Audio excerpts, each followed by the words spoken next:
She called me her ex at her promotion party. No degree, no future, she said. Her parents laughed. Everyone laughed. I raised my glass, said, "You'll never see me again," and walked out. What she didn't know, I've been planning my exit for weeks, and I wasn't leaving empty-handed. My name is Daniel Wade. I'm 44 years old, and I used to think I had built something solid.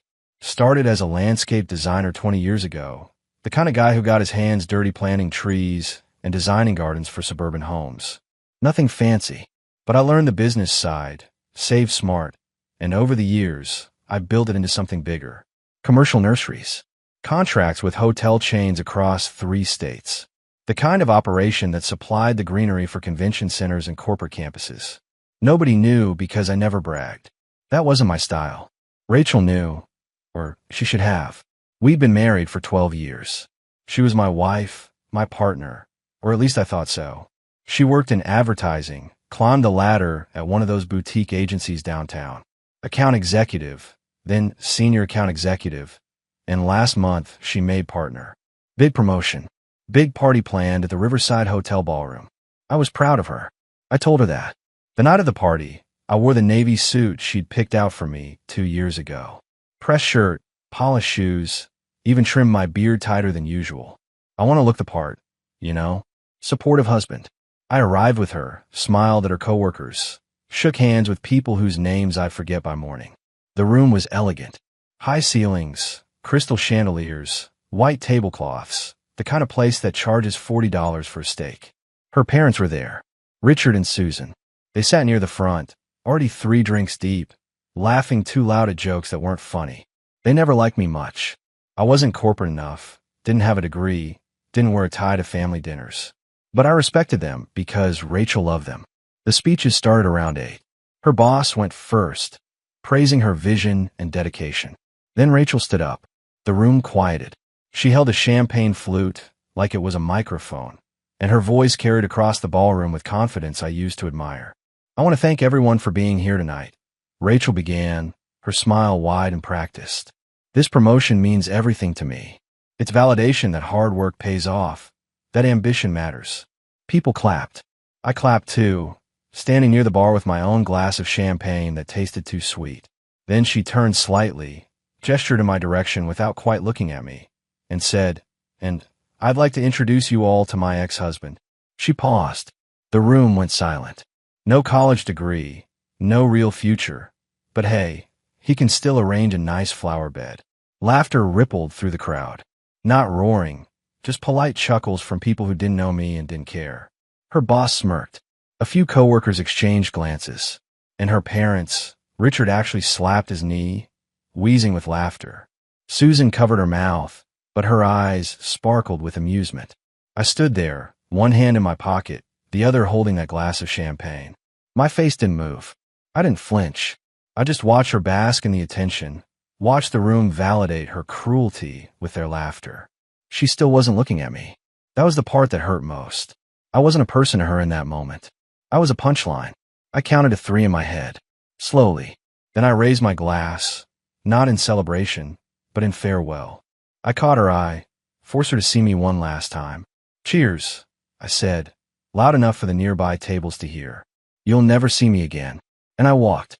No scene, no shouting, just the sound of my shoes on polished marble. Behind me, the jazz band started up again. The party resumed. I heard laughter fade as I pushed through the lobby doors into the cool night air.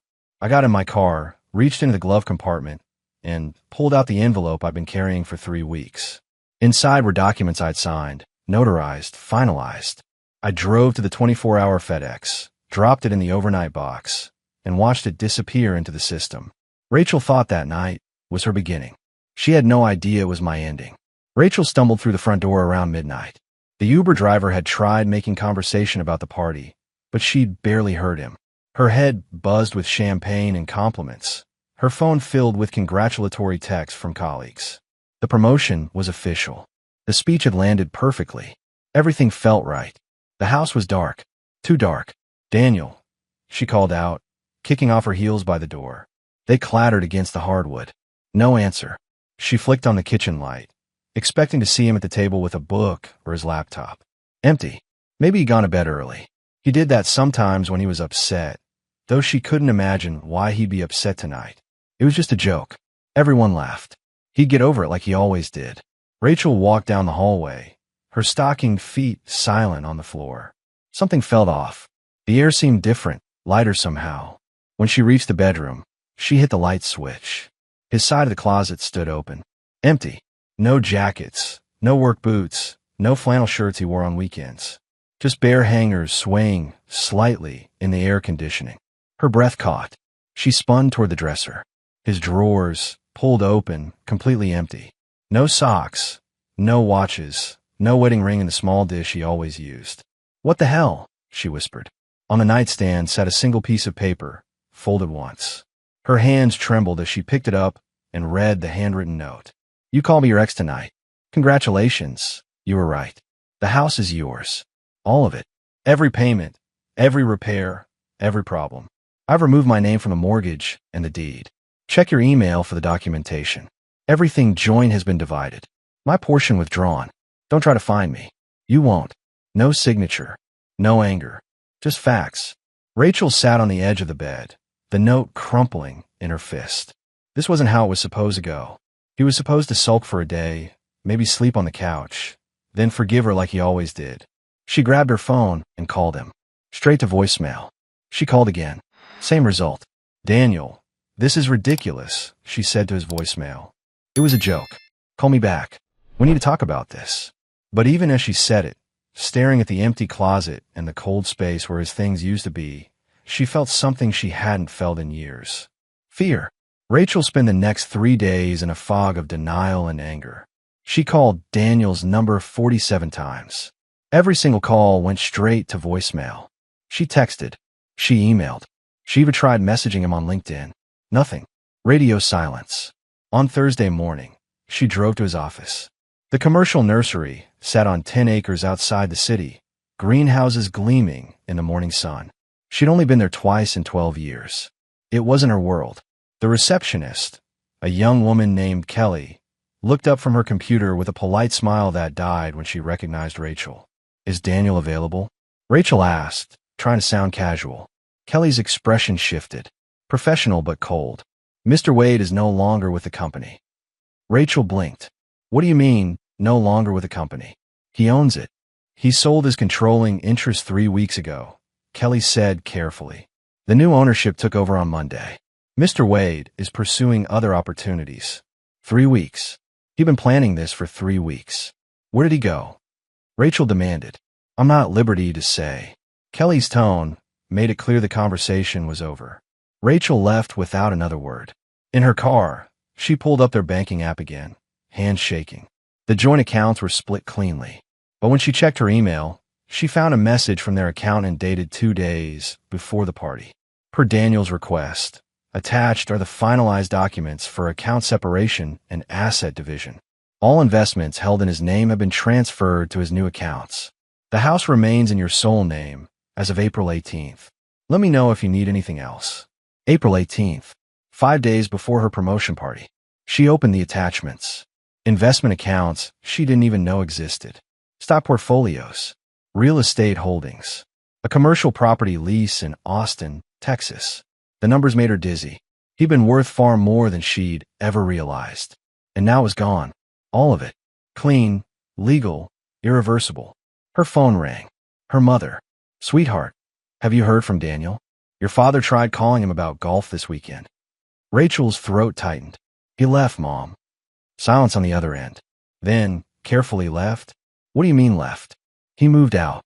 Filed paperwork. Took everything. He's gone." Another pause.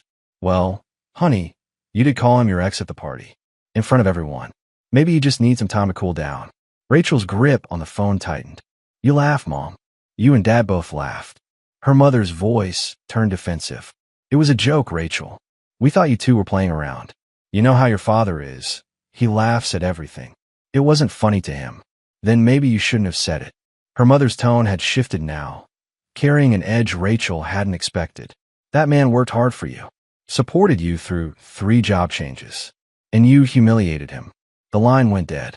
Rachel sat in the parking lot of Daniel's former business, surrounded by the green empire he'd built while she'd been too busy climbing her own ladder to notice.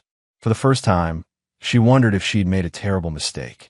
10 days after the party, Rachel's phone buzzed with a notification she wasn't expecting. Tagged in a photo on Facebook by Ashley Drummond, a college acquaintance she hadn't spoken to in 5 years. She opened it, curiosity overriding caution. The photo showed a conference room in what looked like an upscale hotel. Austin Convention Center, according to the location tag. A panel discussion, judging by the setup.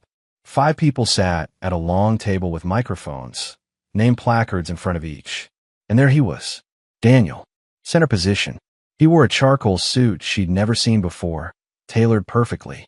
His hair was shorter, professionally styled. He looked confident, composed, like he belonged exactly where he was sitting. The nameplate read, Daniel Wade, Director of Acquisition Strategy, Langford Development Group. Director, Langford Development Group. Rachel zoomed in on the photo. Next to him sat a woman in a burgundy blazer, mid-30s, dark hair pulled back in a neat bun. Professional, polished. The kind of woman who looked like she ran boardrooms before breakfast. Her nameplate read, Ariana Bell, co-founder and strategic development. They weren't touching, but something about the way they sat, the comfortable proximity, the easy body language, made Rachel's stomach turn. Ashley's caption read, Amazing insights at the Langford Summit today. Daniel Wade absolutely killed at talking about sustainable growth strategies in secondary markets. Also, who is this stunning woman next to him? Power couple energy. Power couple. Rachel scrolled through the comments. 23 of them, mostly from business professionals congratulating Daniel, asking questions about Langford, praising his presentation. One comment stood out, from someone named Trevor Kaplan. Daniel, great seeing you again. That Austin project is going to revolutionize the market. Drinks next week. She clicked on Daniel's profile. Updated 3 days ago. New profile picture. Same professional headshot. New job title listed. New city. Austin, Texas. He'd moved. Built a new career. Found new people. And he looked happier than she'd seen him in years. Rachel's hands trembled as she set the phone down. She'd spent 10 days trying to reach him, trying to explain, trying to apologize. And he'd spent those same 10 days building a life that didn't include her. She looked around her living room. The house she now owned outright. The mortgage she'd have to pay alone. The roof that needed replacing. The foundation issues Daniel had mentioned months ago that she'd ignored. He'd left for the house. But it wasn't a gift. It was an anchor. And she was drowning. Her phone buzzed again. Another notification. This time, an email from the city's code enforcement office. Notice of violation. Property at 1147 Ashmont Lane. Drainage issues affecting neighboring properties. Immediate remediation required. Estimated cost, $8,500. Failure to comply will result in daily fines. Rachel read it twice. Then she opened her banking app and looked at her balance. After bills and mortgage, she had maybe $12,000 in savings. Daniel had known. He'd known about the drainage, about the roof, about all of it. And he'd given it all to her. Not out of generosity, out of strategy. She'd called him a man with no future. Turned out, he'd been building one all along. Just not with her. 3 weeks after Daniel left, Rachel's phone rang with a number she didn't recognize. Chicago area code. She almost didn't answer, but something made her pick up. Mrs. Wade? This is Gerald Hastings from Hastings and Associates. I represent your husband in matters related to your marriage dissolution. Rachel's stomach dropped. Dissolution? We're not getting divorced. Ma'am, I have paperwork here that suggests otherwise. Mr. Wade filed for legal separation on April 20th. The waiting period in Illinois is 6 months before conversion to divorce. We're simply following procedure. April 20th, 3 days before her party. I need to speak with him, Rachel said, hating how desperate she sounded. Can you give me his number? His address. I'm not at liberty to share that information. However, I am authorized to inform you of several matters. First, Mr. Wade has requested that you cease all attempts to contact him through third parties, including family members and former colleagues. He can't just. Second, the lawyer continued smoothly regarding the property at 1147 Ashmont Lane. Mr. Wade had a comprehensive inspection done in January. You'll be receiving a copy of that report. The estimated repairs total approximately $32,000. He wanted you to be fully informed. Rachel's hand tightened on the phone. He knew. He knew about all the problems. Yes, ma'am. He documented everything thoroughly. Which brings me to the third matter. Mr. Wade has discovered some irregularities in your joint finances. Specifically, credit card accounts opened in his name without his knowledge or consent. Total debt, approximately $41,000. The room tilted. Rachel's voice came out barely above a whisper. I can explain that. Mr. Wade is prepared to forgive that debt and not pursue legal action for identity fraud, provided you agree to certain terms. You keep the house, all associated debts, and all repair responsibilities. He keeps his business assets, investments, and retirement accounts. Clean division. No alimony. No claims on future earnings. And if I don't agree, then he'll file a police report for identity theft and credit fraud. The evidence is quite substantial. Receipts, statements, documentation showing the cards were opened using his information while he was out of town. It would likely result in criminal charges. Rachel felt sick. The cards. She'd opened them 2 years ago when her company was going through restructuring and she wasn't sure about her job security. She needed new clothes for interviews, money for networking dinners. She'd meant to pay them off before he noticed. But then her job stabilized, and she forgot, and the balances kept growing. I'll sign, she whispered. Excellent. I'll have the documents couriered to you tomorrow. Sign in front of a notary and return them within 7 days. He paused. Mrs. Wade, off the record, I've been practicing family law for 28 years. Most men in your husband's position would have burned everything down out of spite. He didn't. He planned methodically, protected himself legally, and gave you an out that keeps you from criminal prosecution. That's remarkable restraint. He's punishing me, Rachel said. No, ma'am. He's freeing himself. There's a difference. The line went dead. Rachel sat at her kitchen table, surrounded by bills she could barely afford and repair estimates she couldn't ignore, and realized Daniel hadn't just left her. He'd checkmated her. Every move planned, every escape route closed, every consequence delivered with surgical precision. And the worst part, she'd handed him the knife. Rachel's brother called that evening. Connor, 2 years younger, a high school teacher in Springfield. They talk maybe twice a year, usually at holidays. I heard about Daniel, Connor said without preamble. Who told you? Mom. She's worried about you. He paused. I'm calling because I think you need to hear something you're not going to like. Rachel braced herself. Go ahead. Daniel was a good man, Rachel. Better than you deserved. The words stung more than she expected. Connor, you don't understand. I understand perfectly, Connor interrupted. I was at that party. I heard what you said. I saw Dad laugh. I saw Daniel's face. His voice hardened. You know what I did after he left? I followed him out to the parking lot. Caught him before he drove away. Rachel's breath caught. What did he say? He said, tell your sister I hope she finds someone who fits her ambitions. I'm done trying to be small enough for her world. Connor exhaled slowly. Then he shook my hand, thanked me for always being decent to him, and drove away. That was it. No anger. No drama. Just done. I didn't mean to hurt him, Rachel said, her voice breaking. But you did. Repeatedly. I watched it happen over the years. The way you introduced him at family gatherings. The way you talked about his work like it was a hobby.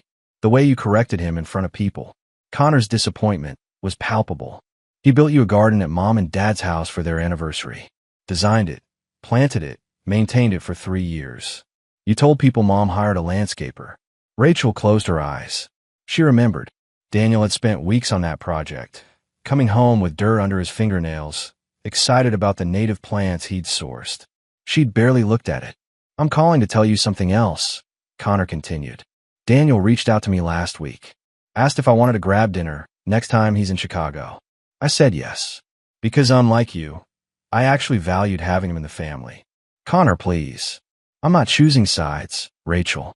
I'm choosing decency. And right now, Daniel represents that more than you do. He paused. Fix yourself. Figure out why you need to tear him down to feel big. Because until you do, you're going to keep losing people. The line went dead for the second time that day. Rachel walked to the bathroom and looked at herself in the mirror. Designer clothes, professional makeup, the face of success. But behind it, she barely recognized herself. Her phone buzzed. A text from her father. Your mother and I are taking a break from family dinners for a while. We need to think about some things, including how he treated Daniel. Rachel slid down the bathroom wall and sat on the cold tile floor, and finally let herself cry. 6 weeks after Daniel left, an envelope arrived. No return address, postmark from Austin. Rachel recognized the handwriting immediately. Inside was a single sheet of paper and a photograph. The letter was brief. One sentence. I spent 12 years building a future around you. You spent 12 seconds destroying it. Rachel's hands trembled as she read it 3 times, each word cutting deeper than the last. The photograph was worse. Someone had captured the exact moment from the party. Rachel stood at the podium, champagne glass raised, mouth open mid-laugh.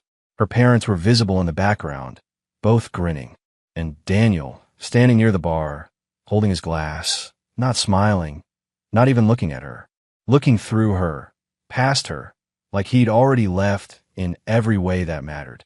She hadn't seen this photo before, didn't know it existed, but now, staring at it, she could see what everyone else must have seen. A woman who thought cruelty was comedy. A man who'd finally had enough. Rachel set the photo on her kitchen table and stared at it for an hour. She'd replayed that night 1,000 times in her mind, but seeing it frozen in time made it undeniable. She'd been proud of herself in that moment. Proud of the laugh she'd gotten. Proud of her cleverness. She'd been a monster. Her phone buzzed. A text from an unknown number. Stop trying to contact Daniel through his family. They've made their choice. Respect it. She didn't recognize the number, but the message was clear. Someone in his circle was watching, protecting him, making sure she stayed away. Rachel typed out a response. Please tell him I'm sorry. Please. 3 dots appeared, then disappeared. No reply came. She walked to her bedroom and opened the closet. Daniel's side still empty, a void that seemed to grow larger each day. She pulled out a box from the top shelf, one she hadn't opened in years. Inside were photos from their early days. Daniel at 28, building a garden bed at their first apartment. Daniel at 32, covered in dirt, grinning at the camera after finishing a major project. Daniel at 36, quiet and steady at their anniversary dinner. In every photo, he was looking at her like she was everything. When had that stopped? When had she stopped seeing him as a partner and started seeing him as an accessory? When had his quiet strength become something to mock instead of treasure? She found their wedding photo. They looked so young, so hopeful. His hand rested on her waist, protective and proud. She remembered that day. Remembered him crying when she walked down the aisle. Remembered him promising to build her a life worth living. He'd kept that promise, and she'd thrown it back in his face for a cheap laugh. Rachel put the photos away, unable to look at them anymore. She walked through the house. Daniel's house, really, the one he'd maintained and improved while she'd barely noticed. Fresh paint in the hallway he'd done last summer. The deck he'd rebuilt 3 years ago. The garden he'd planted and tended every weekend. Everywhere she looked, she saw evidence of a man who'd loved her quietly, practically, consistently. And she'd repaid him with contempt. Her phone rang. Her boss. Rachel, we need to talk about the Baxter account. They're pulling out. So they don't feel comfortable working with us anymore after that video circulated. Rachel's stomach dropped. What video? The one from your promotion party. Someone posted it online. It's making us look unprofessional. I need you to come in tomorrow. We're discussing your position. The call ended. Rachel pulled up her social media, searched her name, and found it. The video, posted by someone from the party, shared and reshared across platforms. Her voice, clear as day. This is my ex-husband. No college degree, no real future. The comments were savage. Hundreds of them. Calling her toxic, cruel, karma-seeking. And worse, people had found Daniel's profile, his new position at Langford Development, and were celebrating his success while condemning her behavior. She'd wanted to shine that night. Instead, she'd set herself on fire. 2 months after Daniel left, Rachel received something she never expected. A formal invitation, heavy cardstock, elegant lettering. Langford Development Group cordially invites you to our annual Growth Summit. Austin, Texas. Keynote speaker, Daniel Wade, Director of Acquisition Strategy. Her name was printed at the bottom. Table 46. Far from the stage. Rachel stared at it for 10 minutes, tried to understand. Why would he invite her? Was this an olive branch? A chance to talk? She called the number on the invitation. A pleasant woman answered.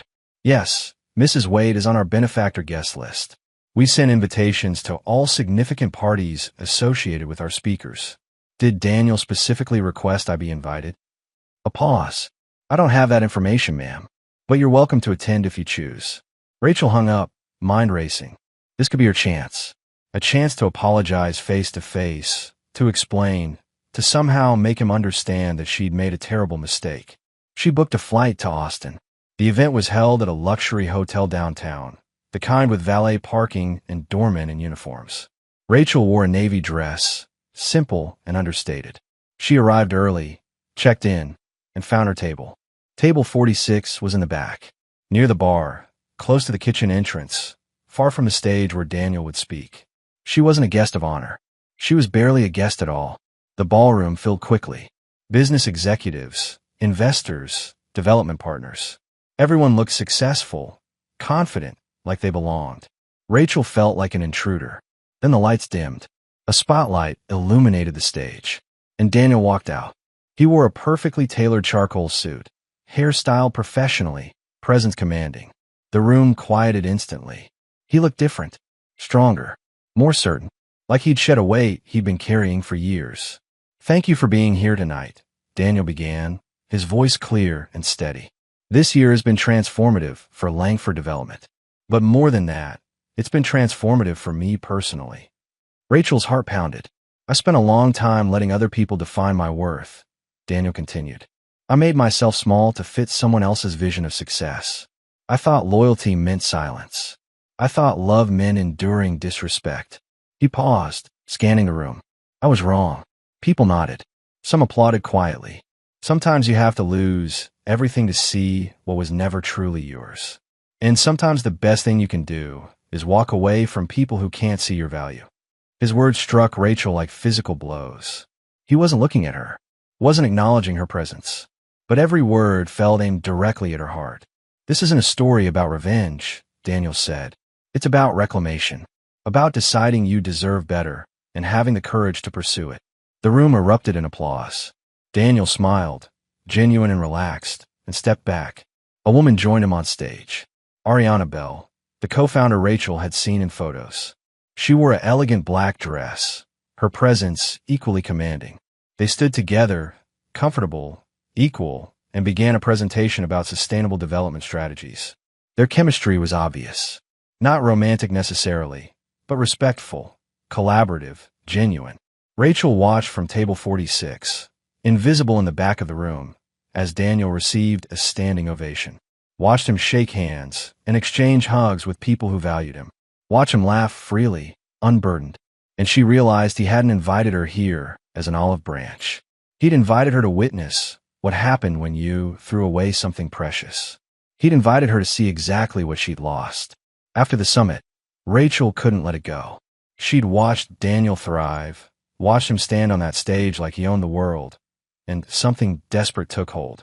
She found Ariana Bell's LinkedIn profile, sent a message request. When it was accepted 2 days later, she typed carefully, "Hi Ariana, we haven't officially met, but I'm Rachel Wade, Daniel's ex-wife. I think you should know some things about him before you get too involved. He has issues with commitment and honesty. He left me without warning after years of marriage. He's not who he appears to be. Just thought you should know."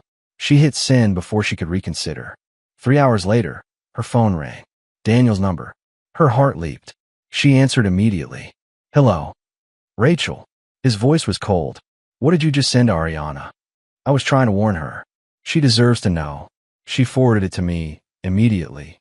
Daniel interrupted. "She found it pathetic and manipulative." "So did I." Rachel's throat tightened. "Daniel, please. I just want to talk. I made a mistake. I know that now. Can't we just—" "No." The word was final. "You had 12 years to talk. You chose to mock me instead.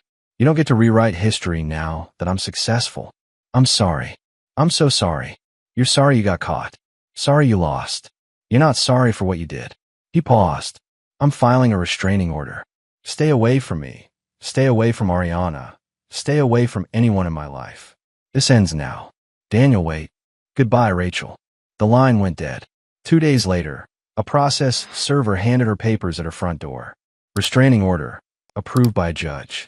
She was to maintain at least 500 feet from Daniel Wade, Ariana Bell, and Langford Development Properties. Her attorney looked over the documents and shook his head. You contacted his business partner after he explicitly told you to stop.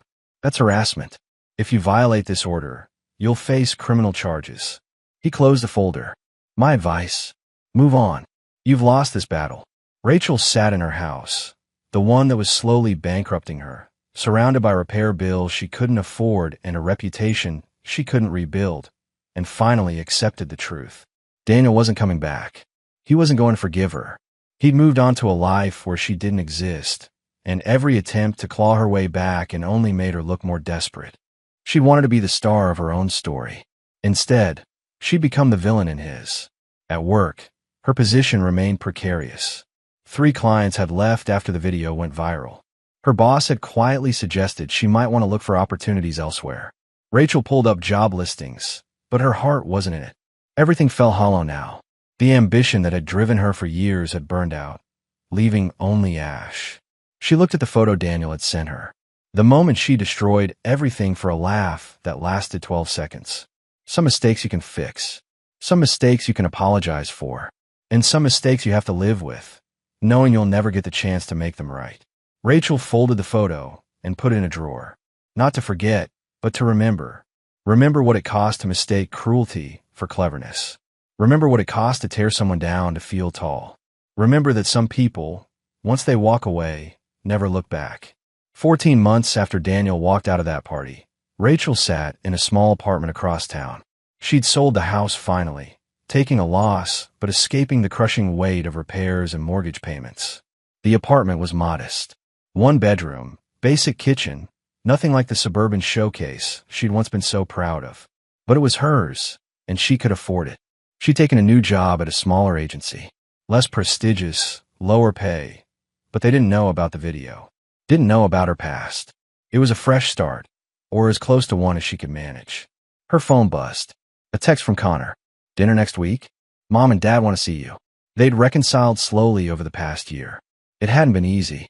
Her parents still carried guilt about that night, about their laughter, about enabling her worst impulses.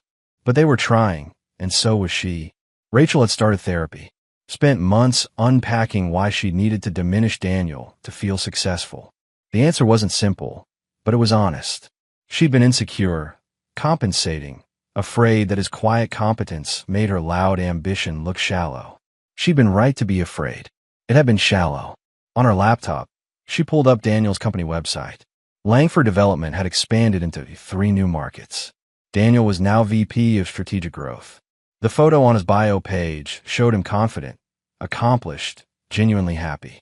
Next to the company news section was an announcement.